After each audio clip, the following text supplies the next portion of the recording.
الہ الا اللہ کے دشمن اسی لیے دشمنی کرتے ہیں بیت اللہ سے، اور ان کے اوپر قرآن حکیم کے یہ آوازیں بڑے فٹ اترتے ہیں، قد بدت البغضاء من افواہہم، ان کے اندر کی چھپا ہوا، ان کے اندر کا چھپا ہوا بغض ان کی زبانوں سے ظاہر ہو گیا ہے۔ نہیں یقین؟ ملا باقر مجلسی کی کتاب کو کھول کے پڑھیے، 12ویں امام کی کارستانییں سنیے۔ وہ 12ویں امام کے بارے میں کہتا ہے کہ جب ہمارا امام مہدی ظاہر ہوگا، قائم آل محمد آئے گا، تو ہم یہودیوں سے پہلے، عیسائیوں سے پہلے، مشرکوں سے پہلے، صنم پرستوں سے پہلے اہل سنت سے جہاد کریں گے۔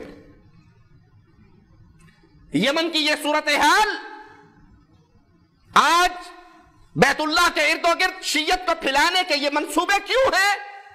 ان کو ان کے بڑوں نے تعلیم دی ہے کہ جب 12واں امام غائب ظاہر ہوگا، وہ نہ یہودیت کو کچھ کہے گا، نہ نصرانیت کو کچھ کہے گا، نہ صنم کے پجاریوں کو کچھ کہے گا، وہ سب سے پہلے آئے گا اور بیت اللہ پہ حملہ کرے گا اور بیت اللہ کو فتح کرتا ہوا مدینے پہنچے گا، مدینے جا کر قبر رسول پہ کھڑے ہو کر پوچھے گا یہ قبر کس کی ہے؟ جواب ملے گا محمد کی قبر ہے، کہے گا یہ تو میرا نانا ہے۔ ساتھ کون دفن ہے؟ جواب ملے گا ابو بکر و عمر دفن ہے، کہے گا قبروں کو پھاڑو، ابو بکر کو نکالو، عمر کو نکالو، درختوں پہ ٹانگو، اور ان درختوں کو آگ لگا دے گا۔ ملا باقر مجلسی ملعون مزید لکھتا ہے، عائشہ کی قبر پہ پہنچے گا، رضی اللہ تعالی عنہا سلام اللہ علیہا، پوچھے گا یہ کس کی قبر ہے؟ جواب ملے گا عائشہ کی قبر ہے، قبر کو پھاڑنے کا حکم دے گا، عائشہ کے جسد اطہر کو باہر نکالے گا اور اس پہ درے مار کر نعوذ باللہ ثم نعوذ باللہ حد قائم کرے گا۔ یہ کہنے والوں کے سعودی اور یمن کی جنگ ایک ملک کی دوسرے ملک سے جنگ ہے، ہم حرمین شریفین کی حفاظت کے لیے موجود ہیں، آل سعود کی حکومت کو بچانے کے لیے نہیں۔ ارے ظالموں، ان مجرموں کے جملے تو سنو، یہاں جنگ آل سعود کی حکومت کی جنگ نہیں ہے، یہاں جنگ ابو بکر و عمر کی قبروں کی حفاظت کی جنگ ہے، بیت اللہ کی حفاظت کی جنگ ہے، مسجد رسول کی حفاظت کی جنگ ہے، عائشہ کی عزت کی حفاظت کی جنگ ہے۔ عراق کا وہ ظالم مجرم شیعہ، اس کا ویڈیو کلپ میرے پاس موجود ہے، اس میں وہ کہتا ہے لشکر جرار تیار ہو چکا ہے، ہم صرف امام مہدی کے ظہور کا انتظار کر رہے ہیں، جو ہی وہ ظاہر ہوگا ہم سب سے پہلے بیت اللہ پہ حملہ آور ہوں گے، ہم سب سے پہلے مدینے پہ حملہ آور ہوں گے، اور وہاں اس مکہ اور مدینہ میں آنے کے بعد ان کی پلاننگ کیا ہوگی؟ اس کو شرک کا مرکز بنائیں گے، یہاں صحابہ کی قبروں کی توہین کریں گے، صحابہ کے مبارک اجساد کو نکال کر آگ لگائیں گے۔ أم في إيران؟ ندربهم حيثما تقتضي الضرورة. نحن جهزنا جيش إن شاء الله سنصلي في الحرمين الشريفين إن شاء الله. لم أفهم هذه العبارة، ماذا تقصد بأنكم ستصلون بالحرمين الشريفين؟ هل سيغزو هذا الجيش الحرمين الشريفين؟ سنقضي إن شاء الله على النظام السعودي الكافر الملحد وعلى كل الأنظمة التي تحارب الإسلام وتجهز شعوبها لمحاربة الإسلام ومحاربة النبي وتأييد إسرائيل وتأييد أمريكا. كيف ستحاربونهم؟ قلت أنه الإمام سلام الله عليه قريب الظهور وسيظهر إن شاء الله وسنتوجه معه إلى السعودية لنحررها. یہ سارے عقیدے جاننے کے باوجود، اور یہ چھپی ہوئی باتیں نہیں ہیں، یہ مجلسوں کے اندر کہی ہوئی، امام باڑوں کے اندر چھپ کے کہنے والے جملے نہیں ہیں۔ حزب الشیطان لبنان کی ٹیلی ویژن پہ بیٹھ کے یہ باتیں کرتی ہے، عراق کے مجرم، ایران کے مجرم ٹیلی ویژن پہ بیٹھ کے یہ باتیں کرتے ہیں۔ یہ سارا کچھ جان کے بھی تم کہو کہ ہم سعودیہ کی جنگ کے اندر غیر جانبدار رہیں گے۔ 65 کی جنگ میں سعودیہ غیر جانبدار کیوں نہ رہا؟ 71 کی جنگ میں سعودیہ نے تمہارے لیے اپنے خزانوں کے منہ کیوں کھولے؟ امیر سلطان پہ اللہ رحمت فرمائے، امیر سلطان جب تمہارے ملکوں کی زیارت کے لیے جایا کرتے تھے وہ سب سے پہلے ایٹمی پلانٹ کو دیکھنے کیوں جاتے تھے؟ ایٹم بم بنایا تو تم نے ہے، تمہیں اس کے قابل کیا کس نے؟ اور جب تم نے بنا لیا، دھماکے کر لیے، یہود و نصارہ نے تمہارے پر پابندیاں لگائی، مجھے اللہ کا نام دے کر واسطہ دے کر پوچھتا ہوں، ان پابندیوں کے لگنے کے بعد وہ کون سا تمہارا مسلمان ملک بھائی تھا جس نے تمہاری انگلی کو پکڑا، جس نے سال ہا سال تمہیں مفت تیل دیا، دولتوں سے نوازا، تمہارے قرضوں کو معاف کیا؟ وہ کون تھا؟ اس وقت کیوں نہیں چیخے تھے کہ آل سعود کا تیل ہمیں نہیں چاہیے، سعودی عرب کا مال ہمیں نہیں چاہیے؟ جب تمہارے ملک پہ زلزلے آئے تھے، مظفر آباد کو آباد کس نے کیا تھا؟ جب تمہارے ملکوں میں سیلاب آئے تھے، جہاز بھر بھر کے خدام کون بھیجا کرتا تھا، مال کون بھیجا کرتا تھا؟ کیا احسان کا بدلہ یہی ہے؟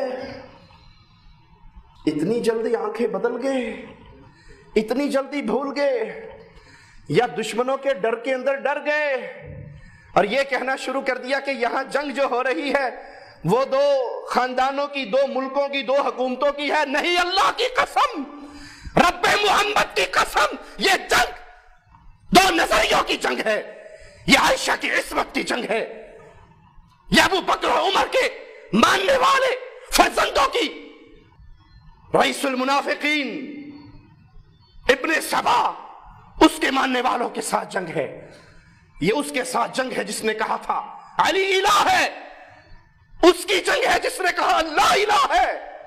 مولا علی نے ان مشرکوں کو جلایا تھا، وہ آگ میں جلتے میں بھی کہہ رہے تھے ہم نے کہا تھا نا تو الہ ہے، کیونکہ آگ کا عذاب تو الہ دیا کرتا ہے۔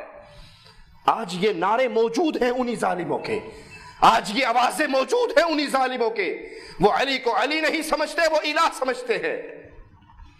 یہی غضنفر توسوی مجرم کہتا ہے علی اور اللہ کا کیا کہنا، اتنا سا ہی فرق ہے جیسے آپ شیشے کے سامنے کھڑے ہو جاؤ، شیشے میں آپ کو عکس نظر آتا ہے، وہ عکس اور سامنے کھڑا ہوا کیا فرق ہے؟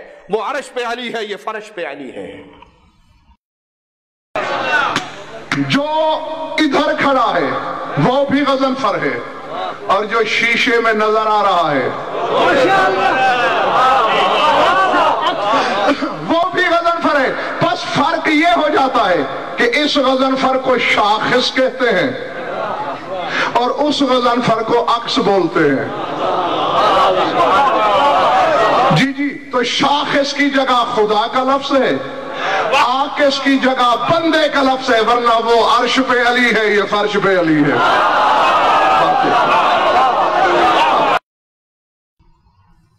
یہ سارا کفر جاننے کے باوجود دل کے اندر ایمان کروٹ نہ لے، توحید کے لیے قربانی دینے کا مقام آئے، وقت آئے، جس نے آپ کو اتنے عرصے تک اپنا چھوٹا بھائی بنا کے سینے سے لگا کے رکھا ہے، ایسے اس کے ساتھ منہ موڑ لے؟ کیا احسان کا بدلہ یہی ہوا کرتا ہے؟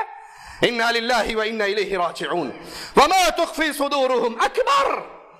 یہ تو ان کے زبانوں سے ان کا بغض ظاہر ہو گیا کہ یہ بیت اللہ پہ حملہ آور ہونے کی باتیں کر رہے، یہ عائشہ کی قبر پھاڑنے کی باتیں کر رہے، یہ ابو بکر و عمر کے مبارک جسموں کو نکال کر آگ لگانے کی باتیں کر رہے، یہ بیت اللہ سے امت کا منہ موڑ کر کربلا کو کعبہ بنانے کی باتیں کر رہے۔ میرا رب کہتا ہے ان کے سینے کا بغض بہت زیادہ ہے جو ابھی ظاہر نہیں ہوا، ان کے سینے کا بغض بہت زیادہ ہے۔ رب کے آوازے پہ غور کیجئے، قد بینا لکم الآیات، ہم نے تو کھول کھول کے باتیں بتائی ہیں، نشانی یہ کھلی ہے، یہ پردوں کی باتیں نہیں ہیں، یہ علی الاعلان گفتگو ہے، یہ علی الاعلان نعرے ہیں۔ مبارک ہے اس کو، خوشی کا پیغام ہے اس کے لیے، عزت اور سلامتی کے جملے ہیں اس کے لیے، جو لا الہ الا اللہ کے آوازے پر اکٹھا ہوا اور خادم حرمین شریفین کے اس گروہ کا حصہ بنا، اور پھٹکار ہے اس کے لیے جو قبروں کی پوجا کرتا رہا۔ یہاں آپ کا کمال نہیں ہے، یہ رب کی طرف سے قبولیت ہے کہ رب کس کو اپنے دین کی خدمت کے لیے، کس کو بیت اللہ کی حفاظت کے لیے چن لیتا ہے، اور جو اس نعمت سے محروم رہا ہے وہ اپنے گناہوں پہ روئے کہ مجھے وہ سعادت نصیب نہیں ہوئی، مجھے وہ سعادت نصیب نہیں ہوئی کہ میرا خون، میرا مال، میری جان، لا الہ الا اللہ کی تحریک کے لیے خرچ ہو سکتا، بیت اللہ کی حفاظت کے لیے خرچ ہو سکتا۔ ان کنتم تعقلون، اگر عقل ہے تو یاد کرو، ان کی زبانوں کا بغض تمہارے سامنے ظاہر ہو گیا، ان کے سینوں کا بغض اس سے بھی زیادہ ہے۔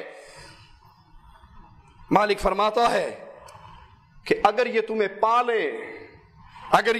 پالیں تو تمہارے دشمن بن جائیں، کبھی قابو آ جائیں، غلبہ مل جائے تو دماج کی صورت یاد رکھنا، جو ہی ان کو غلبہ ملا مسجدوں کو اڑایا، قرآن پاک حفظ کرنے والے مدارس کو بمبوں سے اڑایا، رسول کریم کی احادیث حفظ کرنے والے مراکز کو بمبوں سے اڑایا۔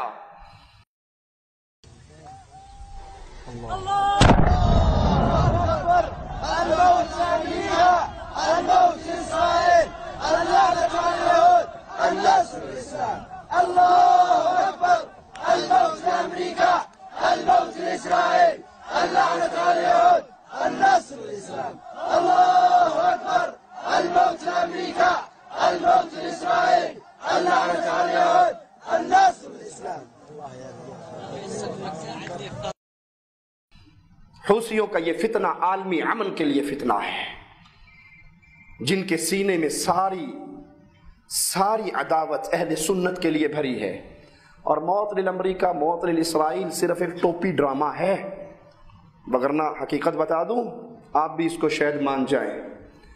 صدام کو ڈھونڈنے کے لیے امریکہ نے ٹیل لگایا یا نہیں؟ صدام حسین کو ڈھونڈا، پہاڑوں غاروں سے نکال لایا، پھر پھانسی پہ چڑھا دیا۔ حالانکہ اس کا شعار، اس کا اعلان موت للامریکہ، موت للاسرائیل تھا، وہ یہ جملے نہیں کہتا تھا نا، لیکن اس کو ڈھونڈ کے نکال کے پھانسی پہ چڑھا دیا، سنی تھا اس لیے۔ اسامہ بن لادن کو ڈھونڈا یا نہیں؟ تورا بورا پہ بمباریاں ہوئی، ڈھونڈنے کا اعلان کیا، ایبٹ آباد کے اندر ایک ڈمی مار دی، نام لگا دیا، جنازے کے بغیر سمندر میں غرق کر دیا، مل گیا۔ ہم ان کی بات کو مانتے ہیں، چھوڑیے حقیقت کیا ہے اس کو چھوڑ دیں، ہم ان کی بات کو مانتے ہیں۔ اسامہ کو ڈھونڈنا چاہا، ڈھونڈ لیا، صدام کو ڈھونڈنا چاہا، ڈھونڈ لیا۔ یہ موت للامریکہ، موت للاسرائیل کا نعرہ لگاتا ہے، لبنان کے اندر 24 گھنٹے ٹیلی ویژن پہ بیٹھا ہوتا ہے، کوئی ڈرون حملہ اس پہ کیوں نہیں ہوتا؟ کاردہ رکھیا کتا ہے، کاردے راکھ دے کتے نو کون ماردا ہے؟ یہاں سے بھی آپ کو سمجھنا آئے کہ یہ دشمن نہیں ہے، یہ پالتو ہے۔ جب آواز لگتی ہے اور انہوں نے پالا ہوا ہے کن کے لیے، یہ سب حقیقت کو سمجھتے ہیں۔ تو ان کے دل کے اندر جو بغض اور عداوت ہے، جو چھپا ہوا ہے سینوں میں، وہ بہت زیادہ ہے۔ ان کی عداوت لا الہ الا اللہ سے، ان کی عداوت صحابہ کرام سے محبت کرنے والوں سے، ان کی عداوت ایمان کی بات کرنے والوں سے، ان کے یہ دشمن ہیں۔ 20 جنوری